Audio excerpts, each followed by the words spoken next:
لا ورب العزة ليسوا واحد، لا ورب العزة ليسوا واحد.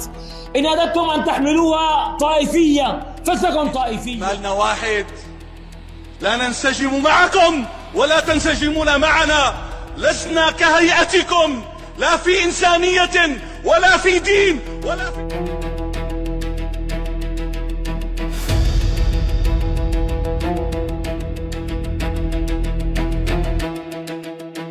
ما ضر أهل السنة في سوريا أحد كمشايخ السوء من البوطي وحسون وكفتارو والبرفور ونعالهم